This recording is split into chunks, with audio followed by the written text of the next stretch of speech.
Now, a shadow of terror looms over Nigeria, and darkness has descended upon the land, as one person put it. In less than a week, 3 brutal kidnappings have shaken this country. Innocent students ripped from classrooms, their futures stolen in the dead of night. It would not be an exaggeration to say that this country is reeling as yet another group of armed men stormed a Catholic school in Niger State, abducting scores of students and staff in a brazen attack, the 3rd mass kidnapping in just a week. As Nigeria grapples with this spate of violent attacks and abductions, citizens have been left shaken and the government under tremendous national and international pressure to act decisively after what amounts to a train wreck.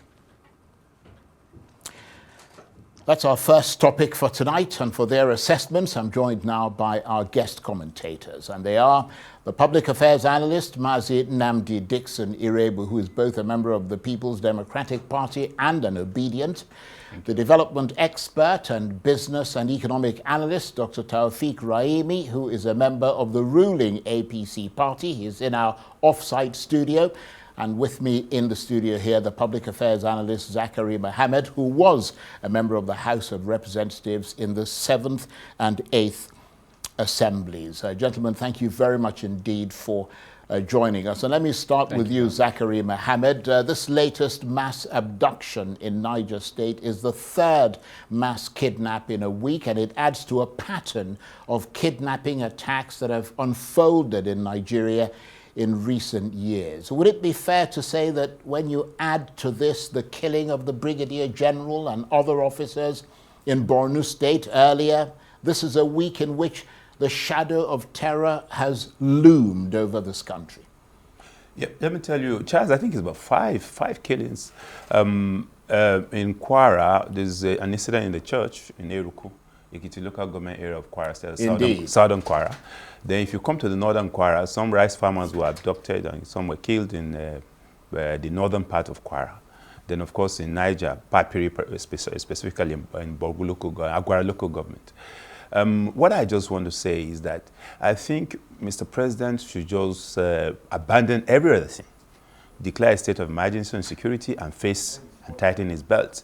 For me, I think that the political will to tackle security is quite missing. And when he gets back to work and sits down, rather than campaigning and receiving defectors, I believe that the country is bleeding and we must do something about it.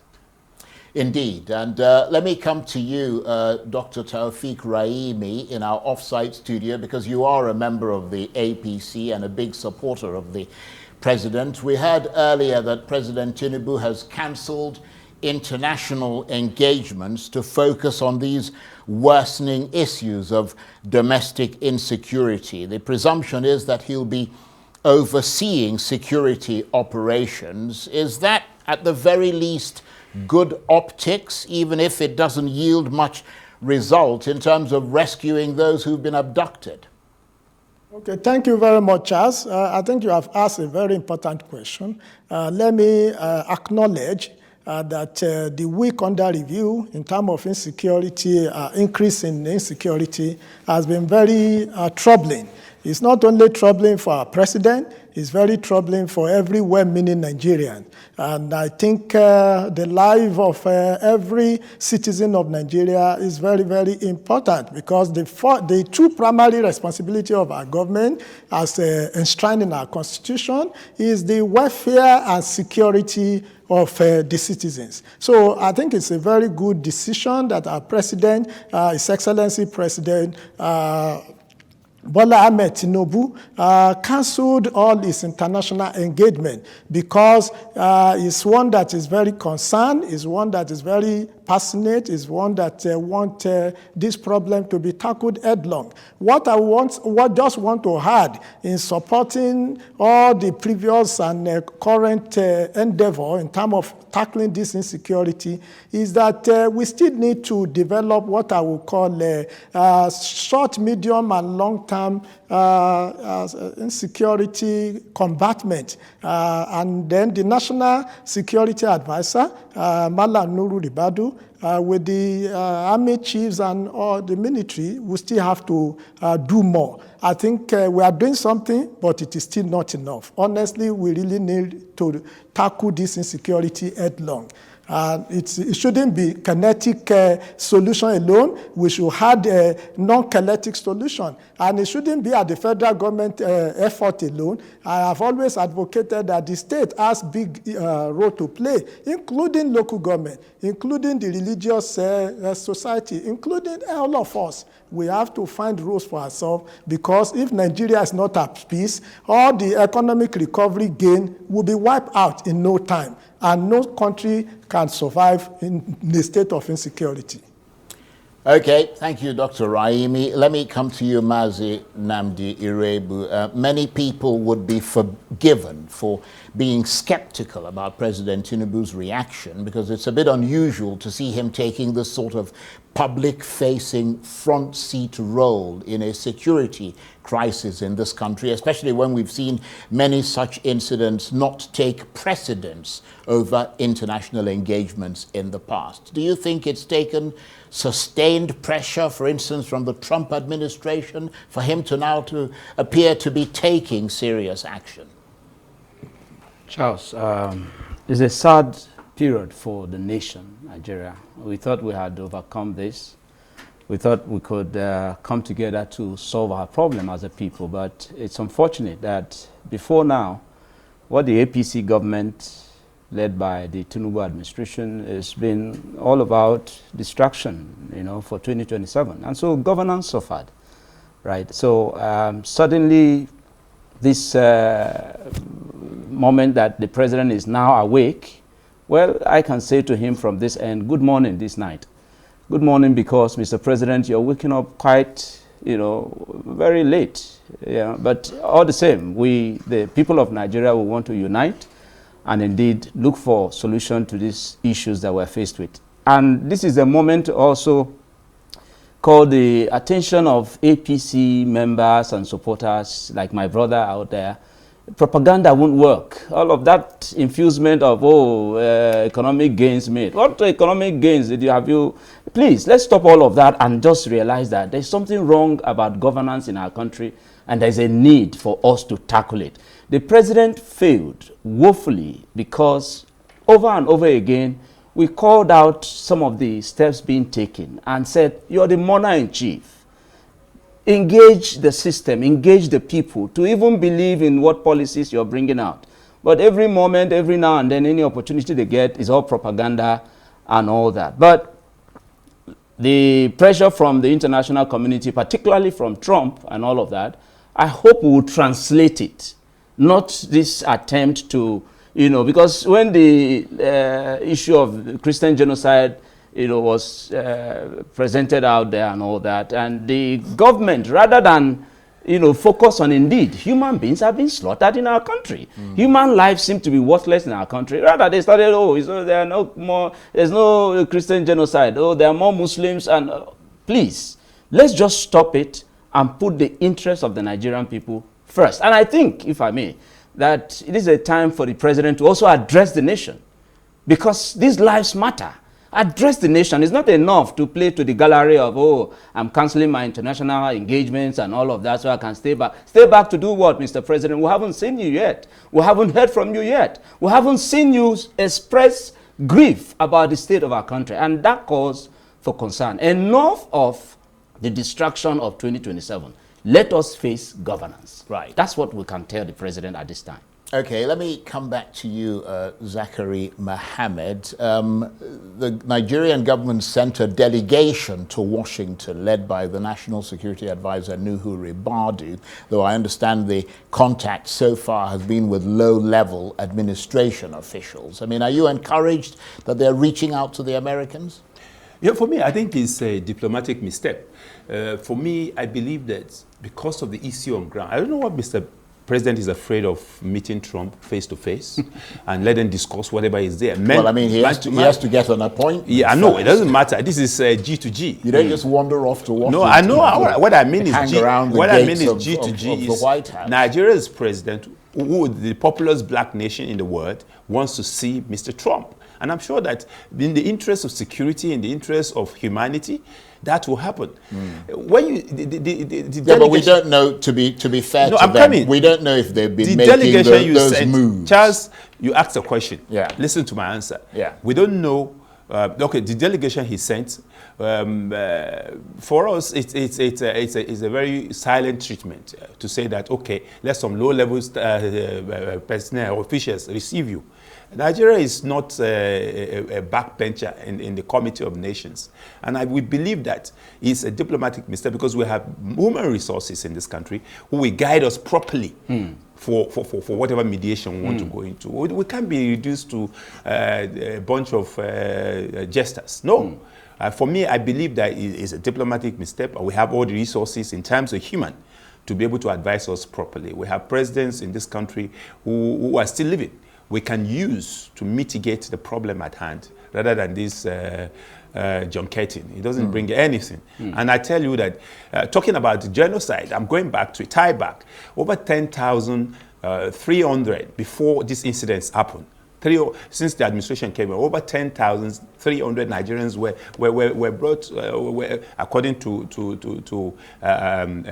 international bodies that are in Maiduguri, that are in Nigeria, and in Abuja here. They put it together, over 10,000 in the last 2 years. That's too much. And I think that the flag and the map of Nigeria has been painted in blood. It must stop this minute. I think a lot of people would agree with you. And let me come to you, Dr. Taofiq Raimi, in our off-site studio. I think what strikes a lot of people in this country is the fact that there doesn't appear to be any coherent strategy or master plan for dealing with insecurity, is there, beyond periodically changing the service chiefs. And when they go to engage the Trump administration on this, the Americans simply aren't interested in the Nigerians waffling on about the challenges. They want to know what the strategy is and what the solutions are, don't they? Okay, Charles, you are quite on point that Nigerians would like to see a robust plan as to how to combat insecurity in Nigeria by our federal government led by His Excellency Bola Ahmed Tinubu. But quickly, let me tell the former House of Rep member that even at the Congress sitting in U.S. yesterday, if he watched it, and I think the whole world watched it, they acknowledged that Trump officers acknowledged that Nigeria has sent a high-powered delegation to meet with U.S. government. So it's not low-level people that have been sent there. NSA is there with a couple of other top officers in charge of our security in Nigeria. The president, Bola Ahmed Tinubu, I believe sooner than later, will have a meeting with President Trump, not because we have to run to America for our security solutions, but because he is one that believes in collaboration. And if you, I thank Arise Television yesterday that you beam that, that sitting of the Congress member live. I watched it live, and I believe many watched it. There are 4 things that came out of that conversation. I heard over and over from all the people that presented the report and to the committee. They acknowledge that Nigeria need to do more, which means it's not that the government is not doing something. 2, I heard very many times re-echoed that what the U.S. is trying to do is to support or collaborate with Nigeria government. So they believe that it's not just to come and invade our country. Well, so I believe that... I'm going to interrupt you there. I apologize, Dr. Raimi. We're going to come to that hearing in a minute. I just want to get through the issues around the sort of the direct attempts to make a connection with the Trump administration. Let me come to you, Mazi Nnamdi Iroegbu. Do you think it is important that the U.S. take some sort of action in Nigeria? If so, what form do you think that ought to take? Whether it is military action, to attack some of these insurgents and attackers in Nigeria, or whether it is to support the Nigerian government to strengthen their hand against those Islamist militants? I think this is that moment that we should expect the so-called master strategist that they have always given to the president. We expected it now. We expected him to, by now, reach out to the National Assembly and engage them on behalf of this nation. So that when you are going out to now say you're reaching out to the international community for help and all of that, then it can be understood that the nation is together. It is a shame, really, that 2 years plus of this administration, there are no ambassadors. That's how terrible this government has failed. So when you now say you want to meet with the United States president and all of that, how do you facilitate that? And I think if you ask why probably the president has been dodging the possibility of ensuring that that meeting happens quick and about immediately, well, are we not aware of some of the baggages that he has that comes from America? So he is cautious also. That's why P2B will say that you don't expect a man who came in from the window to start cleaning up the house.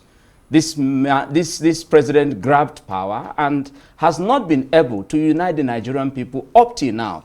Like what the political failure of the president, will have experienced is all of this poaching, putting confusion in the camps of the opposition. That in itself, will not help the government succeed. So should the American president come to the aid of Nigeria? By every means possible, yes. But of course, we will not, as citizens of our country, support any invasion of our country without collaboration with our government. It won't be right. No matter how one is not happy with the APC administration, we will not support for any invasion of our country without a proper engagement with our government. This is not a banana republic. Nevertheless, Honorable Zakari Mohammed, do you think the United States has an obligation to help prevent more killings in this country, especially in what they determine to be genocide? If so, how should they match that against American interests in having a more stable Nigeria? And do you have faith in the Trump administration in that regard? Well, for me, I think that tying back from what Mazi said, yes, Nigeria is a sovereign nation. Of course, whatever arrangements they will do will be collaboration. And I know from their satellites and sophistication of the sophistry of the equipment they have, they exactly know where these guys are in our forest. So even if it means without physically coming, you deploy technology to blow them off wherever they are. It's a welcome development. I don't think that it has to be kinetic. No, the world has gone beyond that. Some of these missiles that they use, they said they travel between continents. So why not if they will come? I have faith in the fact that if we collaborate, our government should be ready to collaborate with them, because the insurgents and of course the whatever it is has been franchised. Look at what happened to M.A. Brigadier, the Brigadier, may God bless his soul, and the rest others. He gave an information of his location. Why? How did that information leaked? That is what we should be interested in as a country. Do you know how much it takes to train an officer of that cadre and those that died with him? It's you can't just make it overnight. There must be an inquiry. How did it happen? Absolutely. In the same country by now, we should be getting the reports. And heads to roll. That's how it is. Heads to roll. Indeed. So that it will serve as deterrent to others. That's a very important point. Yep. Now let's move on from there to that topic that Dr. Raimi was bringing up. This latest spate of attacks follows claims by the US President Donald Trump that Christians are being persecuted in Nigeria, an allegation dismissed by the Nigerian government. Earlier this month, Mr. Trump said he would send troops into Nigeria guns a-blazing if the Trump administration continues to allow the killing of Christians. All that has led to a powerful moment in US-Nigeria relations, with a US congressional panel opening a hearing to investigate Nigeria's worsening insecurity crisis, marked by brutal attacks on civilians, particularly Christians, and the Nigerian government's response to them. The hearing comes after Nigeria was redesignated a country of particular concern for alleged severe religious freedom violations. And let me come to you, since you started taking us on that trajectory, Dr. Raimi. What's your reaction to this US congressional panel investigating Nigeria, and what's your assessment of what you heard so far from that panel?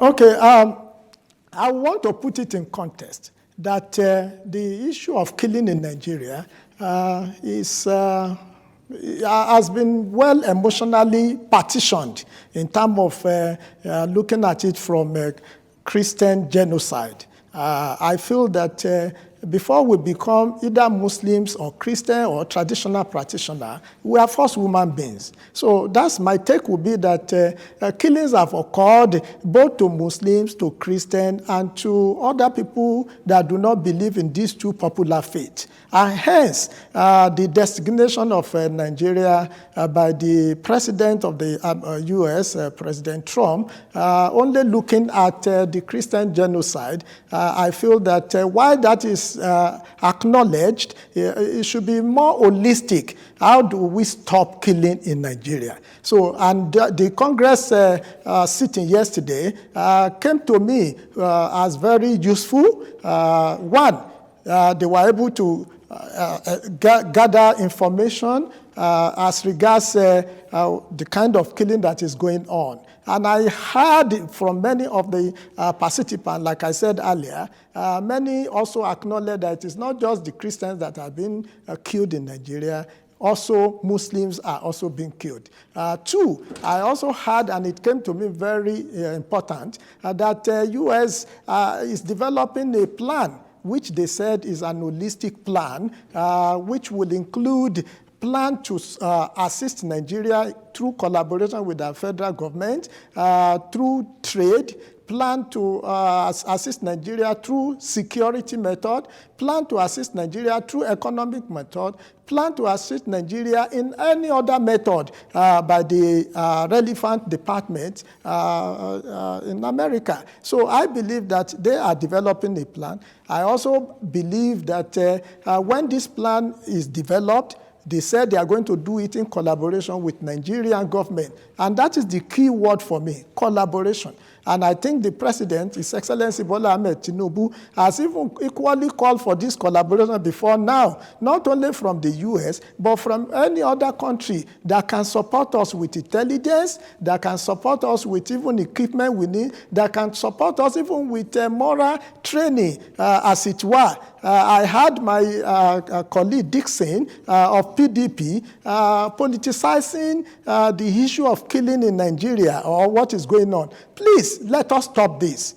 You know, today, APC is in government. Maybe in another turn of event, other party will be in government. Why do you always want to demonize what is happening to this administration just because you people are not on the shadow?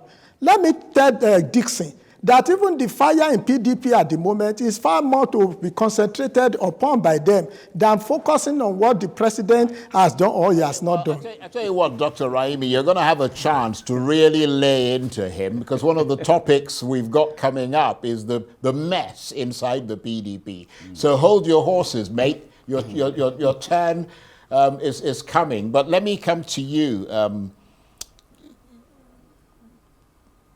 Mr.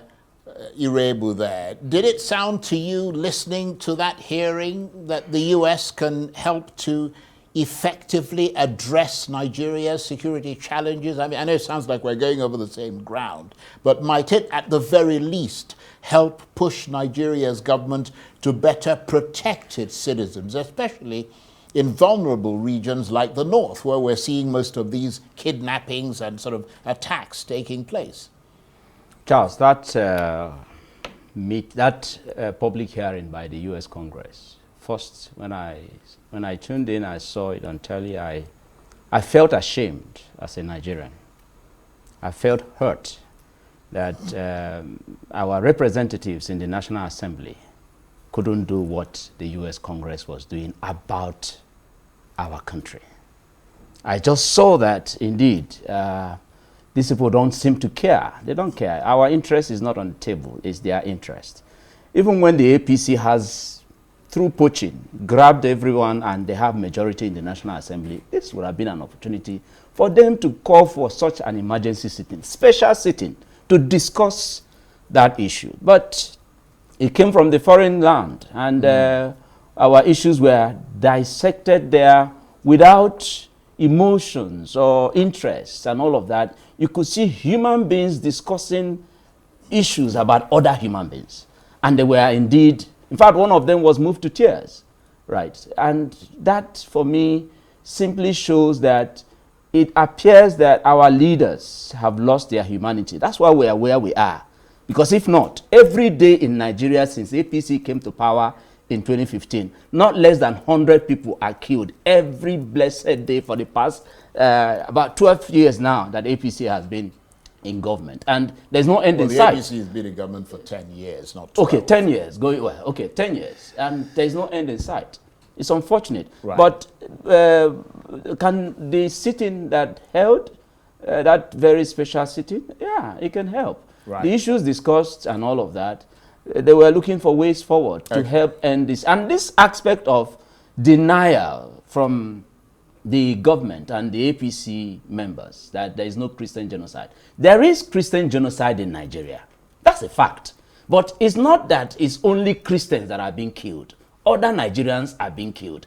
The records are there to show that targeted victims here are mostly Christians. And nobody can dispute that. So I don't know why we're distracting ourselves with facts that are out there as if we're living outside the global community. Right. And all of that. We've got to move on. Zakari, Mohammed, briefly, what sort of recommendations would you like to see that congressional panel make? There are concerns, for instance, about Nigeria's military tactics. I mean, should the U.S. hearing recommend reforms or alternative approaches? And of course, those are likely to be recommendations around the protection of groups that the U.S. sees as vulnerable, such as Christians, as well as, for instance, Shiites. Okay, where I think they can come in is intelligence. Then, of course, they will come in the aspect of infrastructure, security infrastructure. And that is where they should stop for now. Because if it's training, we have got our men trained all over the world. But let them deploy technology, because that's what the world uses now. Drones can do this job beautifully well. Rather than engaging our men, we're losing them in droves. No, we can as well know point where they are. And those areas will be targeted specifically. And of course, when people begin to talk about, they don't know where it is. No, what is important is that if you are within their means and living in their means, without being, you have a thing to do with them. It's either you are part of the supply chain, or you're part of the intelligence, or thereabout. So I think we need to remove emotions from this and secure our country, because that is the only country we have. There must be a country before a second term. Yeah. Indeed. And gentlemen, please stay with us. We've got, it's really good talking with you. You're watching Arise Prime Time, plenty more still ahead as we continue our assessment of the week that was. Stay with us.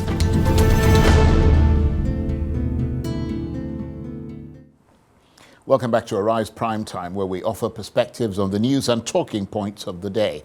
I'm Charles Nnamdi.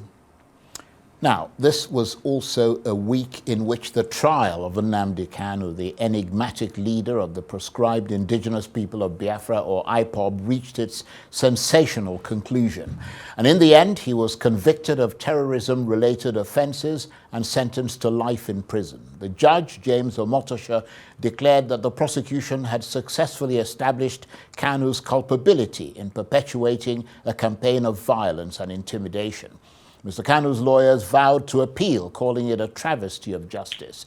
It's a sentence that raises red flags. Is silencing dissenting voices truly justice, or just a recipe for deeper divisions? And with me, as we continue our assessment of the week that was, the public affairs analyst, Nnamdi Iroegbu, who is both a member of the People's Democratic Party and an obedient, the development expert and business and economic analyst, Dr. Raimi, who's a member of the ruling APC party, and the public affairs analyst, Zakari, Mohammed, who was a member of the House of Representatives in the 7th and 8th Assemblies. Gentlemen, thank you very much indeed for staying with us. And let me come to you, Dr. Raimi, and let me ask you that question that we posed in the intro. Is silencing dissenting voices truly justice, or just a recipe for deeper division? None of the two. I don't think dissent voices are being silenced. I am not a lawyer, and I'm not part of the case involving Nnamdi Kanu of the proscribed IPOB as a leader. I feel that we should believe and have trust in this country on our institutions. The judiciary, the federal government took its case to the judiciary.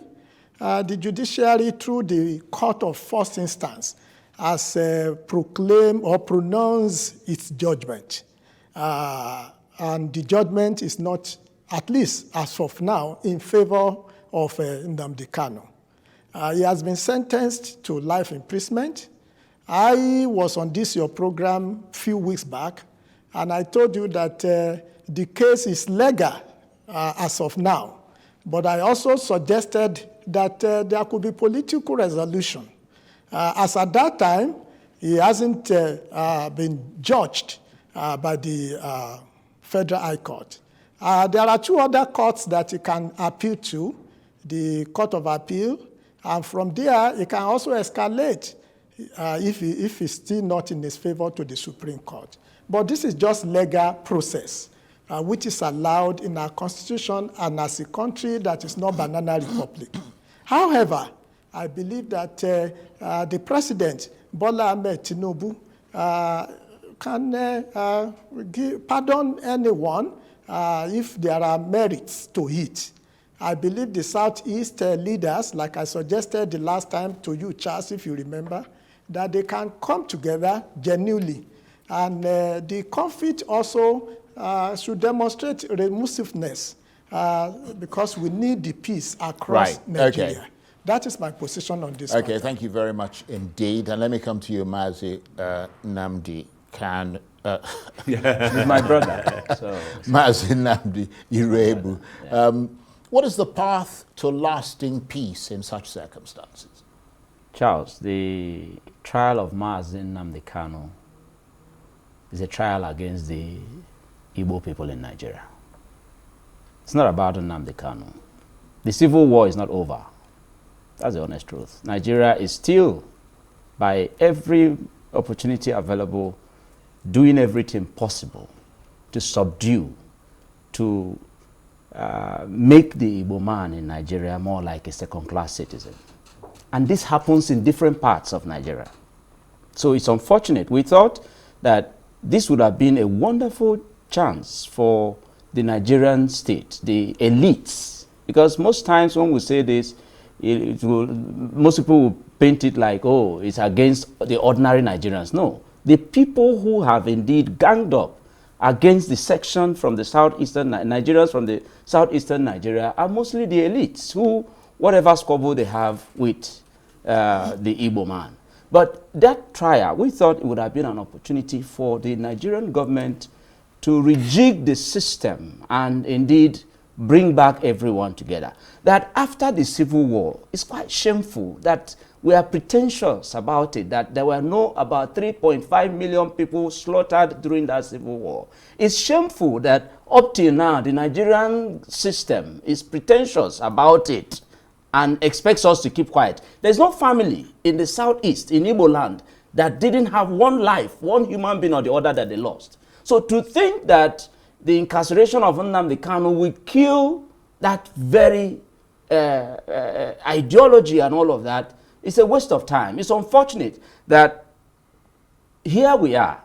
Examples are there that terrorists, confirmed terrorists, people who have maimed, who have done everything evil against the Nigerian people, including killing soldiers, are said to be captured, rehabilitated with taxpayers' resources, and put back in the society. But you now say you're jailing a man for saying, because you have treated my people terribly as it is still going on in Nigeria, he now says, we want out. And he starts to, instigate everybody to say, let's not go on with this system because the system doesn't want us. You're jailing him for it for terrorism. Is there any video, any clip anywhere where you will see that Nnamdi Kanu smacked any human being? All the processes that before the proscription, because my brother referred to it, the proscribed IPOB. Proscribed by who? At that Congress sitting that he's excited about, a congressman spoke about it and indeed affirmed that there seemed to be selective application of the laws of our country. When it comes to the Igbo man, we come out all harsh against them. And that is what has applied. But when it comes to other people, we just treat it like, have we not had secession calls from Southwest? Was Igbo not here? Have we had secession call from the North and all of that? People even putting their flag and all of that. You capture them and rehabilitate them and put that back in the society. It's shameful that we got to that level. Remember also, Charles. Yeah, we really must move on. Let me drop this. Yeah, remember very also, quickly, please. Yes, that was before now. That was a case of freeing him by the Federal High Court before this very one that came. Government did not look at that. Right. Okay. It's unfortunate. It's unfortunate. Mohammed, Zakari Mohammed, where do things go from here? Can the government mitigate things? I know for a fact that the president that we do have, he will do something. I'm not a spokesperson, but I know he will do something because of the way the trajectory of the case. I'm not a lawyer. And of course, the legalities and all has ended in the courtroom. But I know for sure that the president will want to use it for 2027 politics. And that what he will do is to say that he's giving him under the prerogative of mercy, to say that Mr. Nnamdi Kanu, his incarceration has been committed to, he's been released or something. I know it will happen so that in 2027 it will be his gains. Because if you look at the patterns of the way Mr. President does these things, definitely you will say, I told you this, mark to this date. I know that he won't serve his time around with this administration. They'll find a backdoor way of sorting it out. Coming to his individual, I will see it rather differently. I think Kanu needs some help because you could see a man who is depressed, actually. I don't think he has access to his family and his loved ones. They need to do that because you could see, I'm a criminologist, his behavioral pattern is reflecting those things, deprivation. So something has to be done about that so that he gets his sanity, and because what is important, even when you release him, he has a life to live. Right. Yeah.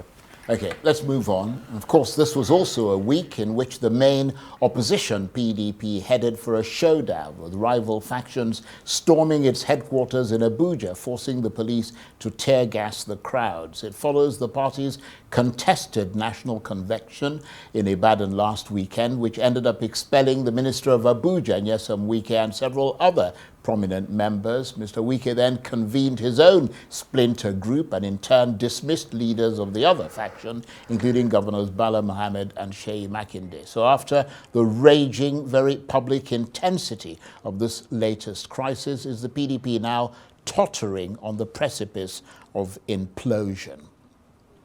And let me come to you, Dr. Taufeeq Raimi, because I'm sure you're sharpening your knife there in the offsite studio. The PDP teetering on the brink, in your assessment?